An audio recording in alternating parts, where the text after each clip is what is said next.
Hello, my friends, and welcome back to the show that never ends. I'm Rod. Channel's called The Happy Hippie. And don't let that name fool you. It's not all about the Grateful Dead, though they are one of my favorite bands. It's not all about hippie music, whatever that may be.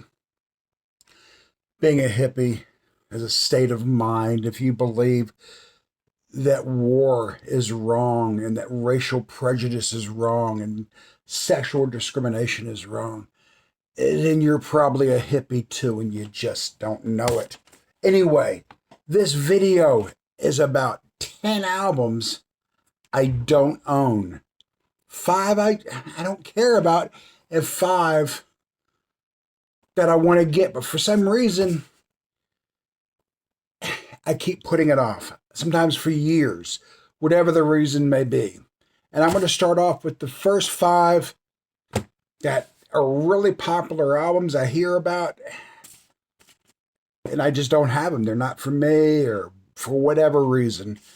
And number 10 may be a little surprising to some people, but it's Rumors by Fleetwood Mac. It's a great album. It's well produced.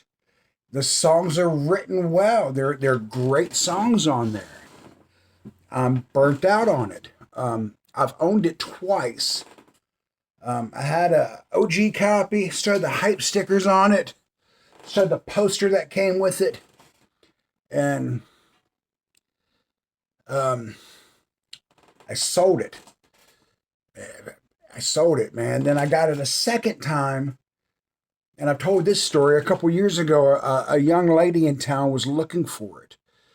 And someone called me and said, hey, this girl really wants to buy the album. I knew the girl. Her name is Crow. She's an artist. And I said, I'll sell her my copy. And I'll get another one. I've never replaced it. I know the songs on there. I don't need to own that. That's an album I don't need to own. It'd be really cool to have in my collection.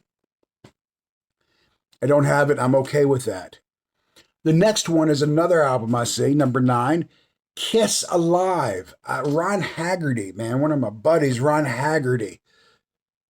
He'll show that album. He'll make it look good. And there's so many people out there that like Kiss. A lot of you out there. And I got nothing wrong. I got nothing against Kiss. I don't own that album. I've never had it. It looks really cool. And I guess if you were a diehard Kiss fan, that would be a badass album to own. I don't have it. It's not an album that I go out and buy. There are tons of albums I want. New albums coming out every week. So that's never going to happen for me. And I'm okay with that. Next one is Simon and Garfunkel, Bridge Over Troubled Water. It's a classic. Flipping classic. Just not a fan. I've heard the song on the radio. I like Simon and Garfunkel. I'd probably be more of a greatest hits guy by them, but that's an album I don't know, and I hear a lot of people talk about. I know it's one of the best albums ever made.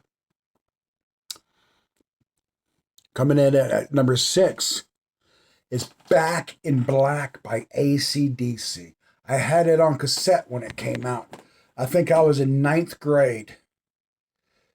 I've had the album in my collection, in my original collection that was lost 25 years ago.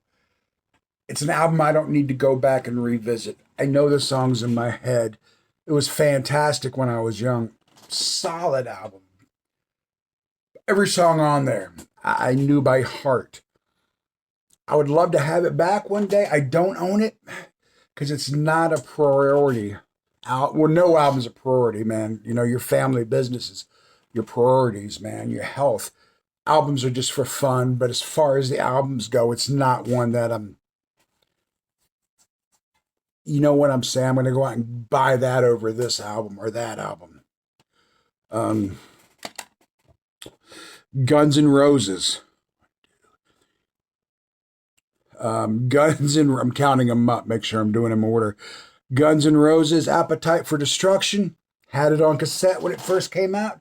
I dug it, man. It was a cool album. I've had it on vinyl. I didn't play it there. I probably played it once. One of those albums be cool to have in your collection, but I'm not going to listen to it.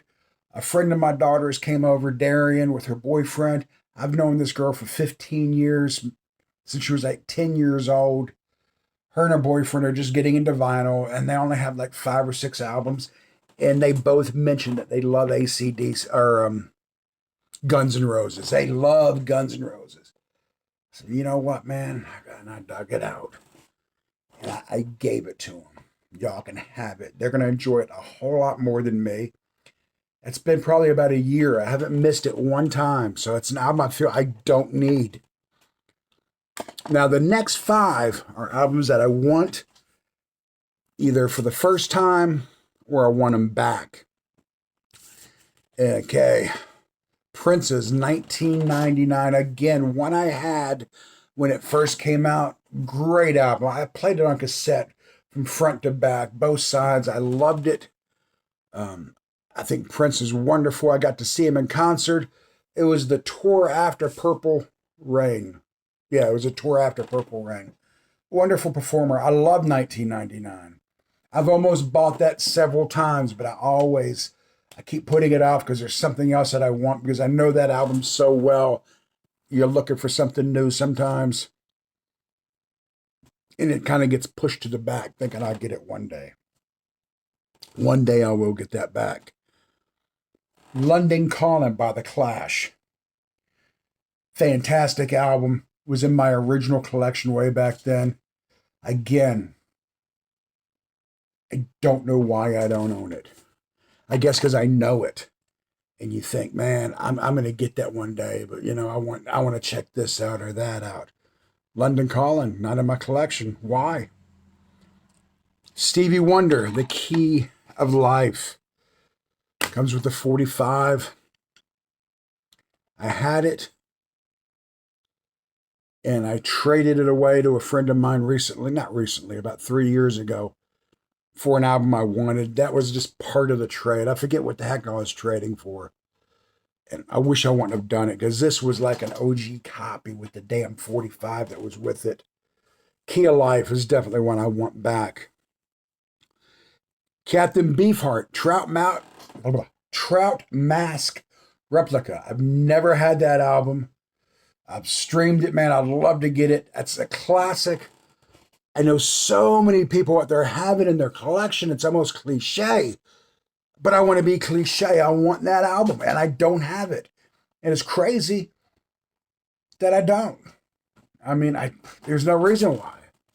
And last but not least, number 10 will be the Allman Brothers, Fillmore East.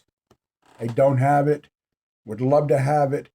And the thing that pisses me off, about 4 or 5 years ago, probably before I joined the VC, I was just getting back into vinyl records, and I maybe had 10. And the reason I got back into it, because I was an antique dealer. I was what you call a picker for antique shops.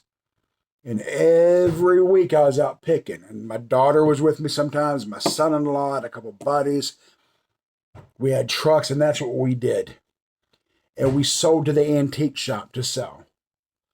Anyway, I was just realizing, hey, I want albums again. I'm selling these albums. Anyway, I had a small collection. I had Allman Brothers in it. A friend of mine knew I did. He said, dude, let me buy that from you, man. I know someone that wants it. I said, okay. And it wasn't in the best of shape. So he gave me $20 for it, and he sold it for whatever. But I wish I wouldn't have done that. I wish I would have kept that one. But being that picker, being that flipper is how I got back into records. Finally, I decided I was selling stereos. We decided to keep one, yada, yada, yada. 5 years later, I've got a collection of probably just over 800, about 25 box sets. So anyway, but those are the 10 albums that are not in my collection. And this video was inspired by Sam St. John. By the way, he's having a contest. Go check it out. Great channel, Sam. But what are the albums that you don't own? There are popular albums out there, unless you're someone like Mazzy or somebody with the 20,000 records in your collection. I'm sure we all have some big albums or big titles that are not in our collection. I'd love to see it. Guys, peace. I'm rocking the pink tonight. God, why not, huh?